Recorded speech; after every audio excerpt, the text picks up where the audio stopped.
ولی نارمل تاثرات لیے بولا۔ تو پھر ایسے اٹھ کے باہر کیوں آ گیا؟ احتشام نے پھر سے پوچھا۔ آفس سے کال آئی تھی، وہی اٹینڈ کرنے کے لیے باہر آیا تھا، ولی نظریں چراتے بولا۔ ولی صاحب سنڈے کو کون سا آفس کھلتا ہے؟ احتشام نے سنجیدگی سے پوچھا۔ یار میرا مینیجر تھا، اسی نے کال کی تھی۔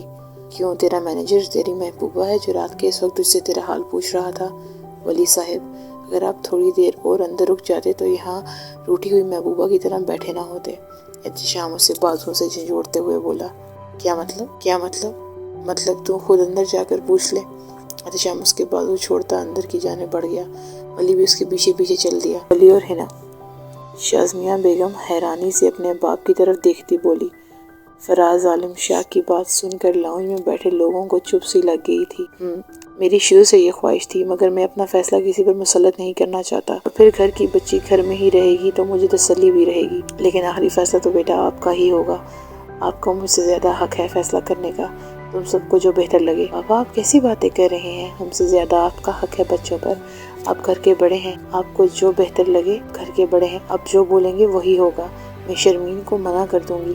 شازمیہ بیگم نے اپنے باپ کا مرجھایا ہوا چہرہ دیکھتے حامی بھر لی۔ خواہش تو ان کی بھی یہی تھی، وہ بھی یہی چاہتی تھی کہ ان کی بچی ان کی نظروں کے سامنے رہے، مگر وہ اپنی اس خواہش کو کبھی زبان پر نہ لائی کہ شاید باقی لوگ اس بات پر رضامند نہ ہوں، مگر آج اپنے باپ کی بات سن کر ان کے دل کو اطمینان سا ہو گیا۔ جی بابا آپ بالکل ٹھیک کہہ رہے ہیں، بچوں پر پہلا حق آپ کا ہے، اور آپ جو فیصلہ کریں گے وہ کبھی غلط تھوڑی ہوگا۔ مہوش بیگم جو کچھ دیر پہلے اداس بیٹھی تھی، ان سب کی بات سن کر پھولے نہیں سما رہی تھی۔ ان کا تو یہ بچپن کی خواہش تھی کہ ہنا ان کی بہو بنے، انہیں ہنا بالکل اپنی نور العین جیسی عزیز تھی۔ آپ لوگ ایک بار بچوں سے پوچھ لیں، ان کی رضامندی بھی ضروری ہے۔ فراز صاحب مسکراتے ہوئے بولے۔ ماما لڑکا تو راضی ہے، آپ بس ہنا سے پوچھ لیجئے گا۔ یہ سب ایک دوسرے سے باتوں میں مصروف تھے، تبھی پیچھے سے احتشام کی آواز گونجی۔ ولی جو اس کے پیچھے آ رہا تھا، اس کی بات سن کر زور سے احتشام کی پشت پر مکہ چڑھا تھا۔ ولی بیٹا تمہیں کوئی اعتراض تو نہیں نا؟ مہوش بیگم تھوڑا قریب آتے آنکھوں میں ڈھیروں امیدیں لیے اس سے پوچھ رہی تھی۔ ولی جس کو ابھی تک یقین ہی نہیں آ رہا تھا کہ یہ ہو کیا رہا ہے، کیسے ہو رہا ہے۔ وہ جب اٹھ کر گیا تھا تب تو کچھ اور ہی بات ہو رہی تھی، مگر آج اسے ایسا لگ رہا تھا جیسے اسے پوری کائنات مل گئی، جس سے بے پناہ محبت کی تھی، اس سے وہ اس کی ہو جائے گی۔ یہ سوچ ہی کہ اس کے وجود کو سکون پہنچا رہی تھی۔ ماما آپ سب کو جو بہتر لگے، آپ جو فیصلہ کریں گے مجھے وہ منظور ہے۔ اپنے بیٹے کی بات سن کر مہوش بیگم نے اس کے ماتھے پر پیار کیا، سب ایک دوسرے کو مبارکباد دینے لگے۔ اوفو، آپ جو فیصلہ کریں گے مجھے منظور ہے۔ آیا بڑا، باہر تو بڑا دیوداس بنا بیٹھا تھا، اب دیکھو کیسے بتی سی نکل رہی ہے صاحبزادے کی۔ احتشام اس کی نقل اتارتے شرارتی انداز میں بولا۔ تو رک جا بیٹا، تجھ سے تو میں بعد میں سارے حساب پورے کروں گا۔ ولی اس کے کندھے پر ہاتھ مارتے چہرے پر زبردستی کی مسکراہٹ لیے بولا۔ ٹھنڈی ٹھنڈی ہوائیں صبح کو مزید خوشگوار بنا رہی تھی، چڑیوں کی چہچہانے کی آوازیں فضا میں موجود تھی۔ ایسے ہی شاہ محل میں ہر طرف چہل پہل تھی، ہر کوئی ادھر سے ادھر کام میں مصروف تھا۔ شاہ محل میں منگنی کی تیاریاں عروج پر تھی۔ جمعے کے دن ولی اور ہنا کی منگنی کا فنکشن رکھا گیا تھا۔ فراز عالم شاہ کی خواہش پر کہ تقریب کی ساری تیاریوں منگنی کی فنکشن ان کے گھر سے ہوں، جس کی وجہ سے تمام لوگ یہی قیام تھے۔ وقت کم تھا اور کام زیادہ، چھوٹی سی تقریب میں بھی اچھے خاصے کام نکل آتے ہیں۔ خالہ امی پوچھ رہی ہیں کہ مارکیٹ کب تک جانا ہے، پھر واپسی پر ہنا کا سوٹ بھی تو لینا ہے ٹیلر سے۔ نور نے شازمیہ کے کمرے میں داخل ہوتے پوچھا۔ بیٹا بس احتشام آ جائے پھر چلتے ہیں اس کے ساتھ۔ احتشام بھائی کیوں؟ ہم شارف بھائی کے ساتھ چلتے ہیں نا۔ میرا مطلب کہ اگر انہیں آنے میں دیر ہوگی تو۔ نور ان کی بات سن کر فوراً بول پڑی۔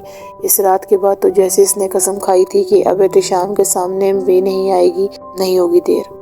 ابھی وہ کچھ اور بولتی، پیچھے سے اس کی آواز سن کر نور کو جیسے لگا جیسے اس کے پیر زمین میں دھس گئے ہوں۔ اچھا ہوا بیٹا تم جلدی آ گئے، ہم تمہارا ہی انتظار کر رہے تھے۔ میں مہوش اور فرزانہ کو بھی بول دیتی ہوں، پھر چلتے ہیں مارکیٹ، وہ کہتی کمرے سے باہر نکل گئی۔ نور بھی جانے کے لیے مڑی جب اسے احتشام کی آواز سنائی دی۔ مجھ سے چھپ رہی ہو؟ ہاتھوں کو باندھتے وہ نارمل تاثرات کے ساتھ پوچھ رہا تھا۔ نہیں تو وہ لڑکھڑاتی آواز میں بولی۔ تو پھر میرے ساتھ جانے میں کیا مسئلہ ہے؟ وہ اس کے قریب ہوتے تیز لہجے میں بولا۔ کوئی مسئلہ نہیں؟ نور اس کے قریب آنے پر گڑبڑا کر پیچھے ہوئی۔ اچھا اگر کوئی مسئلہ نہیں ہے تو میرے ساتھ جانے سے منع کیوں کر رہی تھی؟ میں آپ کا پیٹرول بچا رہی تھی نا۔ ہاں میں آپ کا پیٹرول بچا رہی تھی۔ اس کی بیتوکی بات پر احتشام کا بے ساختہ کہکا گونجا تھا۔ تو میں میرے پیٹرول کی فکر کرنے کی ضرورت نہیں ہے، اور ہاں مجھ سے دور جانے کا سوچنا بھی مت۔ وہ کہتا کمرے سے باہر نکل گیا، جبکہ اس کی آخری بات سن کر نور کی دھڑکنیں ایک بار پھر تیز ہوئی تھی۔ وہ ایک عجیب سا احساس تھا جسے جاننے سے وہ بھی قاصر تھی۔ چہرہ سرخ ہو چکا تھا، اپنے خیالوں کو چھڑکتی کمرے سے باہر نکل گئی۔ دیکھتے ہی دیکھتے جمعے کا دن بھی آ گیا۔ منگنی کے فنکشن کا انتظام باہر لان میں کیا گیا۔ گھر کے سبھی لوگ تیار ہو کر نیچے مہمانوں کا استقبال کر رہے تھے۔ فراز صاحب اپنے دونوں دامادوں کے ساتھ مہمانوں کا استقبال کر رہے تھے، وہیں شازمیہ اور فرزانہ بھی مہمانوں سے مل رہی تھی۔ احتشام اور شارف جو دونوں سفید رنگ کا کرتا پہنے کندھوں پر شال ڈالے باقی کام دیکھ رہے تھے، اور احتشام نے سارے کے سارے کام شارف پر ڈال دیے تھے، جبکہ دوسری طرف ولی سفید رنگ کا کرتا اور اوپر سفید ہی واسکٹ پہنے اپنی دلہن کا بے صبری سے انتظار کر رہا تھا۔ مہوش بیگم جو تقریباً 5ویں مرتبہ ان تینوں کو بلانے آئی تھی، جن کی تیاری ختم ہونے کا نام ہی نہیں لے رہی تھی۔ ہنا کو نور اور فریحہ نے ہی تیار کیا تھا۔ فریحہ کے مطابق اس سے اچھا میک اپ آرٹسٹ کہاں ملے گا؟ بس کرو دونوں لڑکیوں، نیچے مہمان آ گئے ہیں اور تم لوگوں کی تیاری ختم ہو ہی نہیں رہی۔ ابھی یہ حال ہے تو شادی پر کیا ہوگا؟ ابھی وہ بول ہی رہی تھی کہ جب ہنا جو پلٹ کر کھڑی تھی اپنا رخ ان کی طرف کیا تو مہوش بیگم ایک دم خاموش ہو گئی۔ کتنی پیاری لگ رہی ہے میری بیٹی، کسی کی نظر نہ لگے میری بچی کو، اللہ تمہیں ہمیشہ خوش رکھے۔ مہوش بیگم آنکھوں میں نمی لیے اس کے ماتھے پر پیار کرتے بولی، خالہ امی یہ سب آپ کی بھانجی کا کمال ہے۔ فری ایک دانت سے بولی، مگر مہوش بیگم اس کی کہاں سن رہی تھی، وہ تو بس اپنی بہو کی نظر اتارنے میں مصروف تھی۔ اماں آپ کی ایک عدد بیٹی اور ایک عدد بھانجی بھی ہے۔ نور منہ بنا کر بولی، ہاں ہاں تم دونوں بھی بہت اچھی لگ رہی ہو ماشاءاللہ سے۔ مہوش بیگم نے دونوں کو پیار کرتے کہا، اچھا چلو اب جلدی، نیچے سب انتظار کر رہے ہیں۔ وہ یہ کہتی ان تینوں کو لے کر نیچے چل دی۔ لڑکی کا ایک آدمی صوفے پر بیٹھا سگریٹ سلگا رہا تھا، آنکھوں کو بند کیے سر پیچھے صوفے کی طرف گرایا تھا۔ تبھی اپنے ساتھی کی آواز سن کر سیدھا ہوئے بیٹھا۔ سے بولا، مجھے پتا ہے کیا کرنا ہے، ہم آج رات اسے کڈنیپ کریں گے۔ اب میرا پلان غور سے سنو، کوئی گڑبڑ نہیں ہونی چاہیے، سمجھے؟ چہرے پر شاطر مسکراہٹ لیے وہ اپنا پلان سمجھانے لگا۔ ہنا، نور اور فری کے ساتھ لان میں داخل ہوئی، سب کی نظریں ان تینوں پر مرکوز تھی۔ وہ تینوں لگ ہی اتنی پیاری رہی تھی۔ ولی تو ہنا کو یکٹک دیکھنے میں مصروف تھا، جو لائٹ بلو کلر کی میکسی پہنے بے حد حسین لگ رہی تھی۔ فری جو بیبی پنک کلر کی میکسی پہنے ہم رنگ کا حجاب لیے وہ سیدھا شارف کے دل میں اتر رہی تھی، جبکہ نور جو سفید رنگ کی میکسی پہنے لائٹ سا میک اپ کیے پنک حجاب لیے بہت سی نظروں کو اپنی طرف مرکوز کر چکی تھی، یہ جانے بغیر کہ کسی کا دل اسے دیکھ کر دھڑکنا بھول گیا تھا۔ احتشام جو کسی کام سے باہر جانے کے لیے پلٹا تھا، اسے دیکھ کر اپنی جگہ ساکت رہ گیا۔ اسے نور پر سے نظریں ہٹانا دنیا کی سب سے مشکل ترین کام لگ رہا تھا۔ وہ سفید رنگ پہنے کوئی پری لگ رہی تھی، جسے وہ ساری دنیا سے چھپا کر خود میں سمیٹنا چاہتا تھا۔ ہنا کو ولی کے ساتھ لا کر بٹھایا گیا، منگنی کی رسم بھی ادا ہوئی۔ فری، نور اور ان کی کچھ دوستیں سب ایک ساتھ ہی ایک ٹیبل پر بیٹھے تھے جب نور انہیں ایکسکیوز کرتی اٹھی اور اندر گھر کی جانب بڑھ گئی۔ شام سے ہی اس کا دل گھبرا رہا تھا، ایسا لگ رہا تھا جیسے کچھ ہونے والا ہے۔ وہ گیسٹ روم میں داخل ہوئی تھی کہ کچن سے کچھ گرنے کی آواز آئی۔ وہ آواز سنتے کچن کی جانب بڑھی۔ کچن کی لائٹ آن کرنے کے لیے ابھی بٹن کھولا ہی تھا کہ گھر کی بجلی چلی گئی۔ اندھیرے میں اسے گھبراہٹ ہونے لگی تھی، چہرے پر بے تحاشا پسینے تھے۔ وہ باہر کی جانب مڑی تھی کہ اپنے پیچھے کسی کی موجودگی کا احساس ہوا۔ وہ مدد کے لیے کسی کو بلاتی، اس سے پہلے کسی نے اس کے منہ پر ہاتھ رکھ دیا۔ وہ اس سے اپنا آپ چھڑوانے کی کوشش کرنے لگی، مگر ہر کوشش ناکام ہوئی تھی۔ آنکھوں سے آنسو رواں تھے، بس دل میں ایک ہی دعا تھی، اللہ میاں پلیز مجھے بچا لے، میری عزت کی حفاظت کرنا میرے اللہ۔ آنکھوں سے آنسو لیے وہ ایک ہی دعا کر رہی تھی کہ اسے اپنی گرفت ڈھیلی پڑتی محسوس ہوئی۔ اس نے پیچھے مڑ کر دیکھا تو شخص جو اسے جکڑے ہوئے تھا اب زمین پر اوندے منہ پڑا تھا۔ اس نے اپنے دائیں کھڑے اس شخص کو دیکھا جس نے اس کی جان بچائی تھی۔ وہ ایک فرشتہ ہی تو تھا اس کے لیے، جس نے آج اس کی عزت پامال ہونے سے بچائی تھی، اور وہ کوئی اور نہیں اذبان خان تھا۔ اس سے پہلے وہ اذبان خان سے کچھ کہتی اپنے ہوش گنوا بیٹھی۔ اس کی آنکھ کھلی تو اس کے سامنے سارے گھر والوں کو دیکھ کر برابر میں بیٹھی اپنی ماں کو دیکھا۔ ایک بار پھر آنکھوں میں آنسو آ گئے، وہ بیڈ سے ٹیک لگاتے اٹھ کر بیٹھ گئی۔ نور تم کچن میں بے ہوش کیسے ہو گئی تھی؟ تمہاری طبیعت تو ٹھیک ہے نا بیٹا؟ اس کی دائیں جانب بیٹھی شازمیہ نے اس کے سر سلاتے ہوئے پوچھا۔ اس نے ایک نظر دروازے کی جانب کھڑے اذبان کو دیکھا جو اسے ہی دیکھ رہا تھا۔ دونوں کی نظریں ٹکرائی۔ نور نے بے ساختہ نظریں جھکا لی اور لڑکھڑاتی آواز میں بولی، وہ میرا بی پی لو ہو گیا تھا، صبح سے کچھ کھایا نہیں اس لیے چکرا گئی۔ اپنے آنسو ضبط کرتے وہ نظریں جھکائے بولی، تم نے تو ہمیں پریشان ہی کر دیا تھا۔ مہوش بیگم اسے گلے لگاتے فکر مندی سے بولی، سوری ماما۔ نور بھیگی آواز میں بولی، نور تم آرام کرو، میں تمہارے لیے کچھ کھانے کو بھجواتی ہوں۔ شازمینہ بیگم بولی اور کمرے سے باہر نکل گئی۔ ان کے پیچھے سبھی نکل گئے سوائے ولی کے۔ وہ نور کے پاس آیا، دائیں جانب بیٹھ گیا۔ گڑیا تم ٹھیک ہو نا؟ ولی اس کے سر پر ہاتھ پھیرتے پیار سے پوچھ رہا تھا۔ بھائی میں ٹھیک ہوں، آپ پریشان مت ہوں۔ اس کا دل چاہا کہ سب ولی کو بتا دے، مگر وہ کسی کو اپنی وجہ سے پریشان نہیں کرنا چاہتی تھی۔ نور ایک بات ہمیشہ یاد رکھنا، تمہارا بھائی ہمیشہ تمہارا ساتھ ہے، چاہے کچھ بھی ہو جائے۔ ولی اس کے ماتھے پر پیار کرتا بولا۔ تھوڑی دیر گزری تھی کہ فری کھانا لے آئی۔ نور کھانا کھا کر ایک بار پھر نیند کی وادیوں میں کھو گئی تھی۔ منگنی کا فنکشن ختم ہو چکا تھا، سب اپنے اپنے گھروں کو روانہ ہو گئے تھے۔ رات کے 1 بجے جہاں سب لوگ اپنے کمروں میں چین کی نیند سو رہے تھے، وہیں 3 لوگ ایسے تھے جن کی آنکھوں سے نیند کوسوں دور تھی۔ نور اپنے کمرے کی بالکنی میں کھڑی تھی، اس کی آنکھوں کے سامنے آج رات کا منظر کسی فلم کی طرح چل رہا تھا۔ آنکھیں ایک بار پھر نم ہو گئی۔ اگر اذبان خان وہاں نہ آتا، اگر اس سے نہ بچاتا تو کیا ہوتا؟ اس سے آگے وہ کچھ سوچنا بھی نہیں چاہتی تھی۔ وہیں دوسری طرف اذبان خان جو ٹیرس پر بیٹھا کافی کا مگ ہاتھ میں لیے تھا، دماغ میں بس ایک ہی سوال تھا کہ آخر وہ شخص کون تھا۔ کافی کا مگ ہاتھ میں پکڑے وہ گہری سوچ میں تھا جب اس کا موبائل بجا۔ اس نے نمبر دیکھتے ہی فوراً فون اٹھایا۔ موبائل کان سے لگاتے وہ سیڑھیاں اترنے لگا اور اپنے کمرے کی جانب بڑھ گیا، جبکہ احتشام جو گھر کے لان میں ٹہل رہا تھا، دماغ میں بس شزمینہ کی یہی بات گھوم رہی تھی۔ جب نور والا واقعہ ہوا تو اسے کسی کام سے باہر جانا پڑا، جس کی وجہ سے اسے گھر میں کیا ہوا کچھ نہیں پتا تھا۔ مگر جب گھر واپس آیا تو شزمینہ نے اسے ساری بات بتائی، مگر اسے نور کی بات کا بالکل یقین نہیں ہو رہا تھا۔ اسے پورا یقین تھا کہ بی پی لو نہیں ہوا تھا، بات کچھ اور تھی اور وہ پتہ لگا کر رہے گا۔ وہ اپنے کیبن میں بیٹھا لیپ ٹاپ پر کام کرنے میں مصروف تھا۔ گندمی رنگت کالے بال جو ماتھے کے ایک سائیڈ پر تھے، کالی گہری آنکھیں۔ وہ شخص پولیس کی وردی پہنے، اپنے دائیں ہاتھ کی جانب ایس پی کا بیج پہنے، ایک باروب شخصیت کا مالک۔ جب وہ اپنے کام میں مصروف تھا، جب ایک شخص نوک کرتے ہوئے کیبن میں داخل ہوا۔ Good morning sir. Good morning, کیا خبر ہے؟ لیپ ٹاپ پر نظریں جمائے اس نے سنجیدگی سے پوچھا۔ سر وہ فرید اور خالد کل رات سے لاپتہ ہیں، پتہ چلا ہے کہ ان دونوں کو کسی نے اغوا کر لیا ہے۔ لیپ ٹاپ پر چلتے ہاتھ ایک دم رک گئے تھے۔ وہ لیپ ٹاپ بند کر کے اپنی کرسی سے اٹھ گیا۔ کس نے؟ یہ تو نہیں پتا سر، مگر ہماری ٹیم ان دونوں کو ڈھونڈنے کی کوشش میں لگی ہے، جیسے ہی کوئی خبر ملتی ہے میں آپ کو انفارم کر دوں گا۔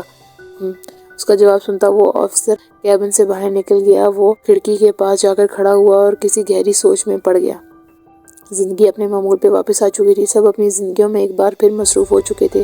ولی اور احتشام اپنے بزنس میں مصروف ہو چکے تھے۔ ہنا اور فری کے بورڈز کے امتحان ہونے والے تھے۔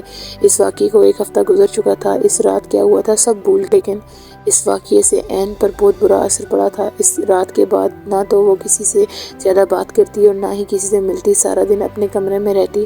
ہنا اور فری اس سے ملنے آتے تو سر کے درد کا کہہ کر اپنے روم میں چلی جاتی۔ اس کا یہ رویہ مہوش بیگم نے بخوبی نوٹ کیا تھا اور 1 ہفتے سے یونیورسٹی بھی نہیں جا رہی تھی۔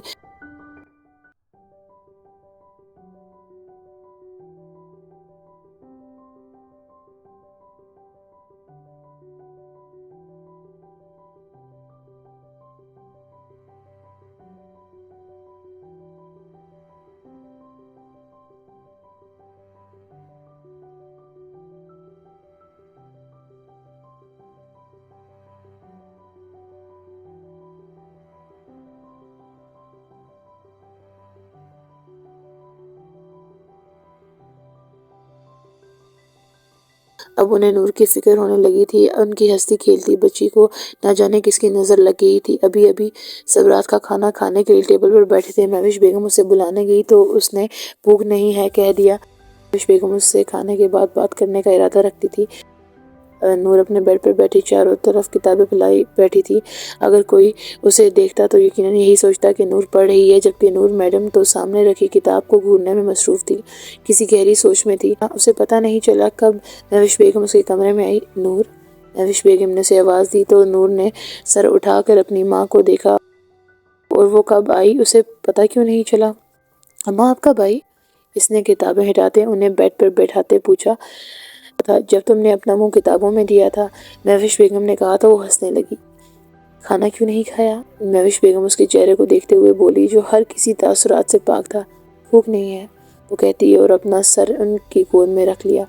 نور میری جان، کیا ہوا ہے؟ کوئی مسئلہ ہے یا کسی نے کچھ کہا ہے تو مجھے بتاؤ۔ مہوش بیگم اس کے بالوں میں ہاتھ پھیرتے ہوئے بولی، اماں آپ خواہ پریشان ہو رہی ہیں۔ کچھ نہیں ہوا، میں ٹھیک ہوں۔ نور اپنی آنکھیں بند کرتے بولی۔ اماں کی انگلیوں کا لمس اسے سکون دے رہا تھا۔ آنکھوں میں بے تحاشا آنسو تھے۔ ایک منٹ کے لیے اس کا دل کیا کہ سب کچھ اپنی ماں کو بتا دے، اپنا دل ان کے سامنے کھول کے رکھ دے، انہیں بتا دے کتنی ڈر گئی ہے وہ، لیکن اپنی ماں کو پریشان نہیں کرنا چاہتی تھی۔ وہ جانتی تھی کہ اس کی ماں کا دل بہت نازک ہے، اس لیے ارادہ ترک کر دیا۔ جانتی ہو نور، اگر انسان کے دل میں کوئی ایسی بات ہو جو اسے بہت تکلیف دیتی ہے تو اسے دوسروں کے ساتھ شیئر کر لینی چاہیے، اس سے اس کا دل ہلکا ہو جاتا ہے۔ اور اگر کوئی بیٹی کسی تکلیف سے گزر رہی ہو اور وہ کسی کو اپنے دل کا حال نہیں بتاتی نا، لیکن ایک ماں ہی ہوتی ہے، اسے سب پتہ چل جاتا ہے کہ اس کی اولاد کو کیا دکھ ہے، وہ کس تکلیف میں ہے۔ پتہ ہے نور، انسان کے چاہے لاکھوں دوست ہی کیوں نہ ہوں، کبھی اسے ایسی تکلیف ملتی ہے جو وہ اپنے ان لاکھوں دوستوں کے ساتھ بھی شیئر نہیں کرتا، کیونکہ اسے شاید ایسا لگتا ہے وہ اس پر ہنسیں گے، اس کا مذاق بنائیں گے۔ بہت کم ایسے دوست ہوتے ہیں جو آپ کا ہر اچھے برے وقت میں ساتھ دیں، لیکن کبھی کبھار قسمت ایسا رخ بھی لیتی ہے جہاں وہ دوست بھی آپ کا ساتھ نہیں دیتے، لیکن ایک ماں باپ ہی ہوتے ہیں جو اپنی اولاد کے لیے ہمیشہ کھڑے رہتے ہیں، ہر اچھے برے وقت میں آپ کے ساتھ ہوتے ہیں۔ اور ایک بیٹی کے لیے اس کی سب سے اچھی دوست اس کی ماں ہوتی ہے، جو اسے ہر برے کام سے روکتی، اس کا بھلا سوچتی ہے۔ اور میں بھی تمہاری دوست ہوں نور۔ بیٹا، یہ دنیا بہت ظالم ہے، یہاں کسی کو کسی کی پرواہ نہیں ہے، سب اپنے فائدے کے لیے دوسروں کی مدد کرتے ہیں، یہاں کوئی کسی کا نہیں ہے سوائے ماں باپ کے، اور اگر وہ ماں باپ بھی چلے جائیں تو پیچھے اولاد کا کوئی نہیں رہتا۔ اس لیے اپنے لیے لڑنا سیکھو، اپنے لیے کھڑا ہونا سیکھو۔ تم جتنا ڈرو گی لوگ تمہیں اتنا ڈرائیں گے اور ڈرا ڈرا کر کمزور کر دیں گے۔ مضبوط بنو، ہم آج ہیں کل نہیں، ماں باپ رحم کھا لیتے ہیں، دنیا والے نہیں۔ نور ان کی بات غور سے سن رہی تھی، ان کی ایک ایک بات سے پھر سے وہی منظر اس کی آنکھوں کے سامنے آ گیا۔ مہوش بیگم بولتی جا رہی تھی اور نور ان کی آنکھوں میں آنسو ابھرتے جا رہے تھے۔ مہوش بیگم چپ ہوئی تو نور اٹھ کر بیٹھ گئی اور کسی چھوٹے بچے کی طرح اپنی ماں کے سینے سے لگ گئی۔ اماں، میں بالکل ٹھیک ہوں، آپ پلیز یہ مرنے بنانے کی باتیں مت کریں، اور سوری میں نے آپ کو اتنا پریشان کر دیا۔ نور اپنی ماں کے سینے میں لگی بھیگی آواز میں بولی۔ اچھا بس چھوڑو ان سب باتوں کو، چلو کھانا کھاتے ہیں۔ مہوش بیگم نے اسے اپنے سے الگ کر کے اس کے ہاتھ پکڑتی نیچے چل دی۔